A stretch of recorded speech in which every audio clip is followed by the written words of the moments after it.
Morning दोस्तों, आप सभी को 15 अगस्त की ढेर सारी शुभकामनाएं।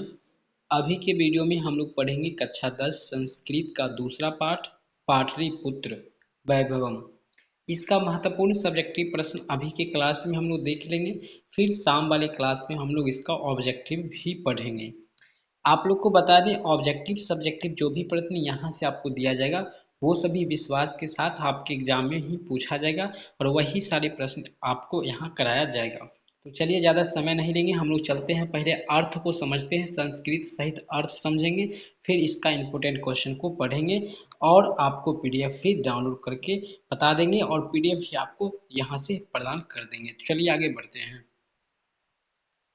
तो यहाँ पे ध्यान दीजिएगा, यह है दूसरा पाठ है जिसका नाम है पाटलिपुत्र वैभवम। इसका संस्कृत यहाँ पर दिया गया है, हिंदी में प्रश्न आपसे पूछा जाता है, इसलिए इसका हिंदी अर्थ जानना अति आवश्यक है। इसका लेखक कौन है इसकी जानकारी हमने आपको पिछले वीडियो में भी दे रखे हैं, तो आप लोग इस वीडियो को जरूर देखिएगा। पाठ परिचय में बताया गया है कि यह पाठ बिहार राज्य की राजधानी पाटलिपुत्र का है। पाटलिपुत्र नगर की सभी कार्यों में महत्वपूर्ण स्थान निर्धारित है। इसका इतिहास 2000 वर्ष पुराना है। देखिए यहाँ 2000 है, कहीं कहीं पे आपको 2500 वर्ष पुराना है, तो आपको याद रखना है 2500 वर्ष पुराना है। यहाँ धार्मिक, उद्योग क्षेत्र और राजनीतिक क्षेत्र में विशेष रूप से ध्यान आकर्षित किए हुए हैं। विदेशी यात्री यहाँ पे आए थे, मेघास्थनी जी आए थे। पाटलिपुत्र का वर्णन अपने अपने धर्म ग्रंथ में उन्होंने सभी ने किया है। ठीक है, अब हम लोग सारांश जानेंगे, वो था पाठ परिचय था शॉर्टकट में। सारांश में आपको यहाँ पे क्या जानना है, तो श्लोक कुछ दिया हुआ है, तो यहाँ पर ये सारे संस्कृत में ही है और यहाँ से आपका जो हिंदी है। बहुत समय पहले बताया जाता है पाटलिपुत्र में जो है सो मतलब इसका इतिहास में क्या स्थान रखता है, क्या महत्वपूर्ण इसका स्थान है, वो यहाँ पर देखिए हिंदी अनुवाद यहाँ से दिया गया है। प्राचीन भारत में गंगा नदी पर बसा हुआ विचित्र पटना नगर है, जो वर्तमान में बिहार की राजधानी भी है। ठीक है, नामक यहाँ पर देखिए इसका वर्णन दामोदर गुप्त नामक कवि यानी कवि कूटनीतिक के काव्य में करते हैं। इतिहास में सुना जाता है कि गंगा तट पर बसा यह पटना बहुत समय पहले गांव था। पटना जो है बहुत समय पहले गांव था, जिसका पुराना नाम कुसुमपुर या पुष्पपुर है, क्योंकि यहाँ फूल अधिक हुआ करते थे, इसलिए इनका नाम जो है पुष्पपुर या कुसुमपुर रखा गया है। तो यह सारे चीज को जो है आपको पढ़ना है, इसके लिए आपको पीडीएफ डाउनलोड करना पड़ेगा। विशेष इसमें आपको जो मुख्य मुख्य पॉइंट है उसको हम लोग लेकर चलेंगे। अंग्रेजी शासन काल में पाटलिपुत्र का बहुत बहुत विकास हुआ। यहाँ पर जो है ऐसा बात हुआ था कि पटन देवी नाम की एक देवी रहती थी। ठीक है, उन्हीं के नाम पर पटना का नाम जो है पटना पड़ा, पटन देवी के नाम पर। ठीक है, ये महत्वपूर्ण बिंदु है, इसको याद रखना है। आजकल पटना अत्यंत विशाल है और बिहार का राजधानी भी है और प्रतिदिन इस नगर का विकास हो रहा है। ठीक है, पटना तो अभी विकास हो रहा है, ये बात आप लोग को भी पता है, देख रहे हैं मेट्रो ट्रेन भी बनने जा रहे हैं। तो यही था इस पाठ का जो है मुख्य रूप से यही जो है सारांश था। अब हम लोग विशेष इसमें कुछ भी ध्यान नहीं रखना है, जो भी ध्यान रखना है वो सारे जो है आपको सब्जेक्टिव प्रश्न में मिल जाएगा। तो चलिए सब्जेक्टिव प्रश्न को हम लोग देख लेते हैं। तो पहला प्रश्न जो आपसे पूछा गया है, दामोदर गुप्त ने पटना के संबंध में क्या लिखा है। चलिए पहला प्रश्न है, दामोदर गुप्त नामक कवि ने स्वलिखित कूटनिमतरणी में पटना के संबंध में लिखा है कि प्राचीन भारतीय नगरों में अग्रणी पर गंगा के किनारे बसती विचित्र महानगर है। पृथ्वी की तिलक विद्वानों का निवास स्थल पटना नाम का एक महानगर स्वर्ग से भी सुंदर स्थान रखता है। तो इनका जो है पटना के बारे में बहुत सारा बड़ाइयाँ ये कहे हैं दामोदर गुप्त जी, तो इनके बारे में यहाँ पे बताया गया है। दूसरा जो प्रश्न है आपसे पूछा गया है, प्राचीन ग्रंथों में पटना के कौन कौन से नाम मिलते हैं। देखिए प्राचीन ग्रंथों के अनुसार पटना का कौन कौन सा नाम था, तो पटना में गुप्त वंश के शासन काल में कौमुदी महोत्सव माना जाता था। ठीक है, यह महोत्सव जो है अभी जिस प्रकार से दुर्गा मेला होता है उसी प्रकार से मनाया जाता था। कौमुदी महोत्सव में लोग उत्साहपूर्वक भाग लेते थे एवं यह आनंदमय होता था।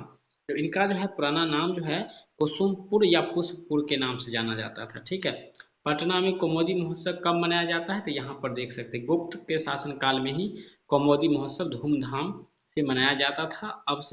इस अवसर पर सभी लोग आनंद मगन रहते थे। आजकल दुर्गा पूजा के अवसर पर वैसा ही समारोह देखने को मिलता है।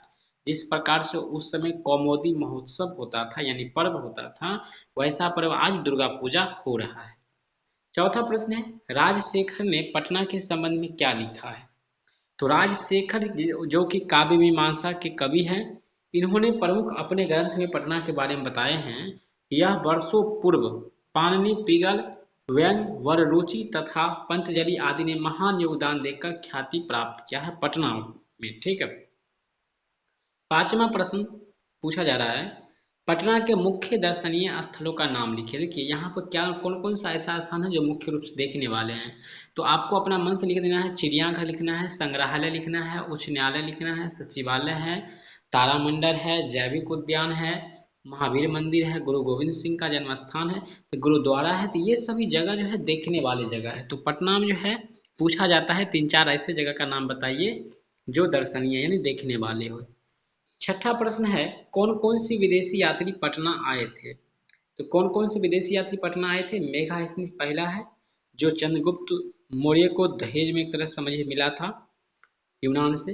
हुएनसंग, फाहियान, ये सब चीनी यात्री थे। अपने अपने यात्रा के क्रम में पटना आए तथा अपने संस्मरण में पटना का विस्तृत वर्णन किए। ये सब जो आए और पटना के बारे में वर्णन अपने अपनी किताब में अपने अनुसार किए।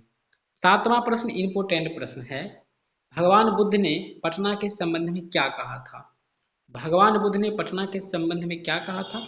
तो भगवान बुद्ध ने पटना के संबंध में कहा था कि यह गांव यानी पाटलीग्राम भविष्य में महानगर होगा, किंतु आपसी झगड़ा, आग लगी और बाढ़ का भय सदैव पीड़ित रहेगा यानी हमेशा बना रहेगा, और ये अभी वर्तमान में देखा भी जाता है। आठवां इंपोर्टेंट प्रश्न है, प्राचीन ग्रंथों में पटना के कौन कौन से नाम मिलते हैं? प्राचीन संस्कृत ग्रंथों में और पुराणों में पटना का नाम पुष्पपुर और कुसुमपुर पाया गया है। यह इसलिए रखा गया है और इसलिए पाया जाता है क्योंकि वहां पे पहले फूल अधिक हुआ करता था। चलिए, नौवां प्रश्न इंपोर्टेंट है, पाटलिपुत्र नगर की वैभव का वर्णन करिए। यह प्रश्न आपसे ऐसा पूछा जा सकता है।